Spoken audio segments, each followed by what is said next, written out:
Welcome to the ARC podcast. We're actually broadcasting live today from the 30th annual ARC annual forum here in Orlando, Florida. And I'm thrilled to have a returning guest with us here today, Greg Boucaud of universalautomation.org. How you doing, Greg? Hey, Jim.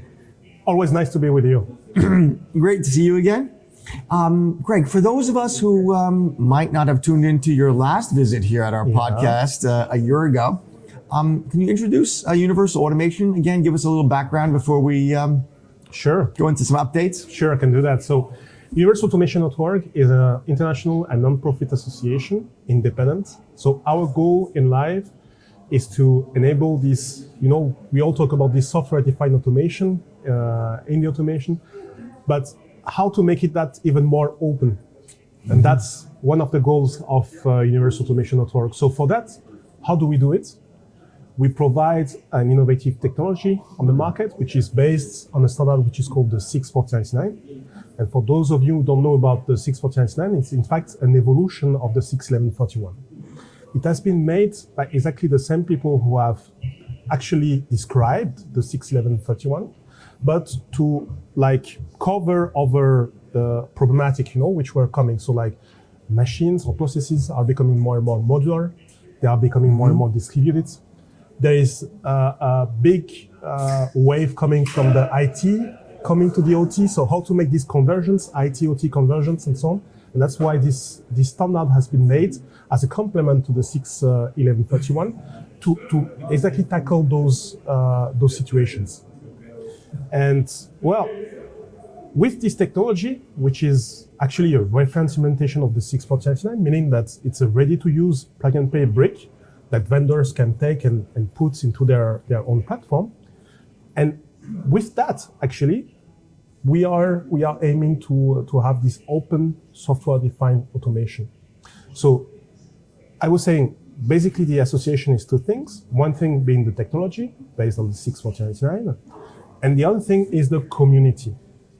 We have a big community of users of automation, so starting from the end users, system integrators, EPC, service providers in general. So the whole value chain of users of automation.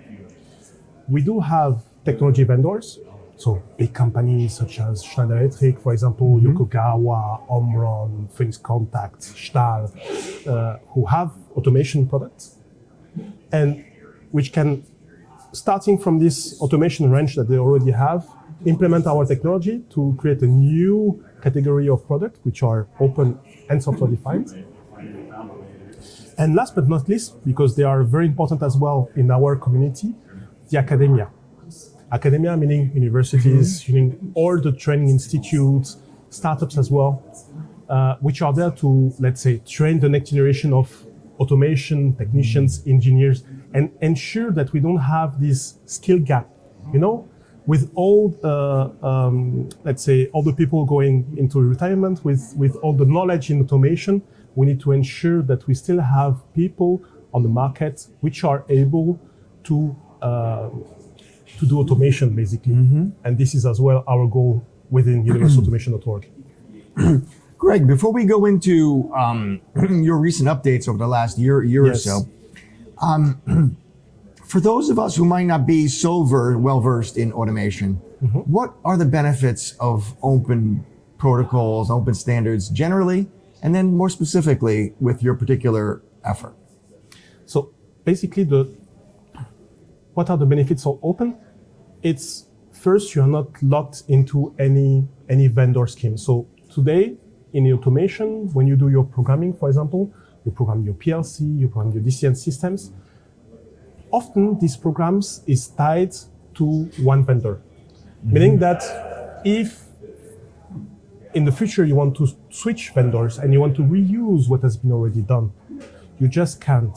You cannot build on this experience that you have built with this vendor to say, okay, tomorrow I want to switch vendor and take to another one. So this is, let's say, the first thing of being open is that when you invest actually in your automation, your investment is saved, is safe from, let's say, this lock of a vendor. So this investment is more reliable over a longer period. So that's why, open is just one example, but that's why open is being a big push. And we see other organizations like the Open Group with the OPAF, for example, going there, really pushed by users and really pushed by some vendors as well to have a more open automation. And we are there with Universal Automation to propose one technology to enable this openness. So essentially you're future-proofing your project. We are future-proofing the project of the users. We are, by decoupling this hardware and software, we also decouple the life cycles of the hardware from the life cycle of the software. So meaning that today, when you invest into your automation, you invest into one particular vendor, you are locked with the vendor, but you are as well locked with the generation of product of that vendor. Because when that vendor will change generation, you will still need to invest again because the software won't be portable from the former generation to the newest one. So your life cycle of hardware and software in the automation are tightly linked. Now, with the openness, and especially with universalautomation.org and the 6.9, we are decoupling both. So meaning that your investment is safe over time and not tied to the generation of the hardware. So meaning that when there is a end of life of any hardware, you can just take all your knowledge that you have, your intellectual property, and shift it to the next generation, and that without having to change anything. So in times where we speak a lot about efficiency, in times when we speak a lot about Industry 4.0, how to make those happen, companies need to invest a lot to make these conversions happening between IT and OT.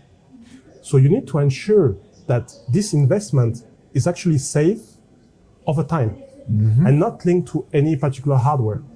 And this is what we are doing with universalautomation.org. That's great. Now that we covered that great foundational piece, let me ask you about, I know there's been a number of developments in the last year. Yes. In terms of from academia to the standard itself to partners. Can you walk us through all of those? Sure. Let's start with a bit of history. So we started in November 2021 with 9 founding members. Companies such as Schneider Electric, such as Adventex, ESA Automation, Kongsberg Maritime. We had academia like the Aalto University and so on. So we had 9 founding members in 2021. Today, we have reached the 110 members bar. So it has been a tremendous growth since the beginning of the association. And we are quite balanced between those 3, let's say, categories of members, being the technology vendors, the users, and the academia. The academia is starting to teach or continuing to teach, because in fact, 6.9 started way before universalautomation.org. Right. But what we do is that we are actively looking as well for other universities who are willing to teach about this technology, and we provide them with a curriculum. So we provide them with the whole tools, the whole courses, exams, exercises, so that they can just pick it from us and teach it to their students. So we ensure that we will have these skills as well over time. And today, universities is a big third, let's say, of our member base today within Universal Automation. How broad is that series of courses? Is there a accrediting process or a certificate? The certificate will be given by the university. So the university has to integrate that into their own, let's say, curriculum of automation. Okay. And then 6.9 becomes a part of it. But we have a 12 modules, let's say, courses that we provide them. And they can pick and select which part they want to integrate into their own courses, so that their students get to know as well about the 6.9 and get to know about how to program with those. Because one thing is, this technology is quite appealing to the younger generation. Why? Because it's going much more in the direction of the IT and the way of IT programming. Meaning that today, there is no programming language specified with the standard, because today, a lot of time when we speak about standards, people tend to think, okay, but the standard is just a new programming language. Right. It's not. It is not. It is not a programming language, and it's not actually defining any programming languages behind it. So it means that in the near future, even those IT languages like Python and any other IT programming languages can be used into the 4099. So the 4099 is really just a framework of, let's say, how to program your automation so that it can be understood by everyone. But the way you program into it is quite open. And it makes it quite appealing for the younger generation who is used to just drag and drop and reusing the whole stuff and so on. This is what 4099 is. Oh, that's superb. What news do you have from, say, industry partners? So from the industry partners, we have new members. We have companies such as, for example, Novo Nordisk, who became as well part of the board of directors, because today we have 9 board members, companies such as Intel, Kongsberg, ExxonMobil, Schneider Electric, Airstruck, Kylant, and I'm sure Wood. I'm sure I'm missing some of them as well. But basically, we have more and more members, companies such as Cognizant, for example, more IT service provider coming to us, many universities, and as well vendors. So we have the companies such as Honeywell, for example, who joined us as a member of the association, and many other technology vendors which are there. And knowing that when a vendor comes to our association, it's as well a sign that at some point there will be an offer which will be launched with our technology integrated, because today we have a bit more than 15 offers on the market which integrate our technology that users can go buy and use into their own application. But our goal as well within the association is to spread the word and to spread that number of applications which are open. Because sure, we provide a technology which is ready to make, ready to use, plug and play, everything. But the community is as well responsible for maintaining and for further developing that technology, which is called, by the way, runtime execution engine, that we are sharing with the whole. And we have seen that because last year we have had 2 new releases of this runtime, spread on the market. We are releasing a new one as we speak on the market. So we have this continuous release, which is happening as well with the help of the members. And that's the responsibility as well of the association and the members to actually do that. So we are really, what you have to really keep in mind, we are a non-profit association. So we are not here for making any profit. We are not here for making, let's say, money, but we are here to organize the community around this technology and to make sure that this technology is widely spread on the market. Super. We touched on, we discussed the academia and then suppliers. And my next question was going to be, what value do the end users get from participating? And I think you answered some of it. Yeah. But why wouldn't a user just wait for a supplier to come to them with a compliance solution? What do they get from participating? Well, that's very simple. Actually, why do we have users into the association? It's because the users are the one which are benefiting the most from this technology, from this openness. They are the one calling for having more open product, for getting rid of this vendor locking, because vendor locking means a lot of money for them, a lot of investment every time to change iteration or to reinvest into the software. So that's why you have such initiative like the OPAF and so on, which have been created, OPAF, NAMOR, and so. And we are with universalautomation.org, the technology enabler for those initiatives. So we are acting as a complementary association. And well, if the users want to have this word of openness, well, they need to kind of support it or endorse it. And that's why they become member of Universal Automation.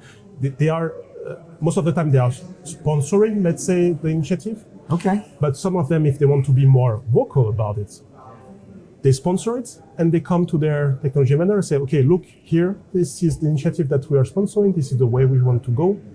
You, dear technology vendor, they can guide the standard. They can guide the standard.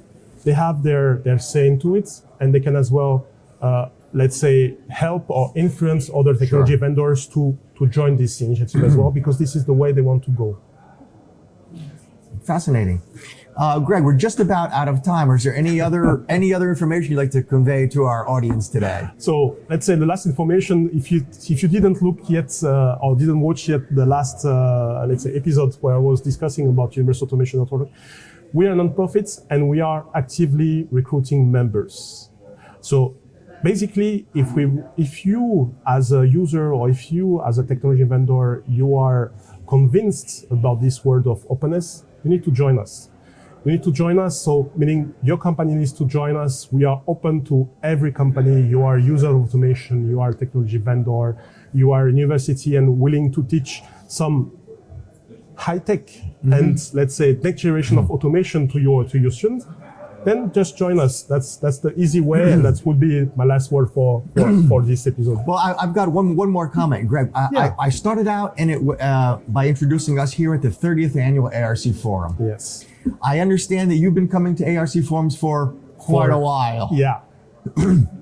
What do you like? What are the benefits of you coming to the ARC Forum? Well, I mean, for me, the biggest benefits is the variety of people and companies that we can see and touch and connect with, because it's always every year always astonishing to see that many companies, that many people interested in new topics, and to see as well what are the trends in the automation for the future, what are the pain points of the people and companies, and it's very good for us to help position ourselves, to help as well in terms of visibility, because we have been sponsoring a few of the ARCs, and myself, I'm always enjoying coming here. It's a very good time. Always Orlando. That's a good way to break with the winter in Europe as well. But really from the networking perspective, that's really a great opportunity. So Greg, if some of our listeners and viewers would like to reach out to you, can you share your contact information? So sure, if you want to reach out to us, multiple ways. We have our website, so www.universalautomation.org. You can find us pretty easily on the web, or on LinkedIn if you want to just follow what we are doing. LinkedIn is our main and let's say best platform. And for sure, you can look for me, Greg Boucaud, directly. You will see if you are on the universalautomation.org LinkedIn, you will find me quite easily. Well, our guest today again has been Greg Boucaud of universalautomation.org. He's been a repeat guest. I look forward to seeing him again next year. Thanks, Greg. Thank you, Jim. Talk to you later. All right.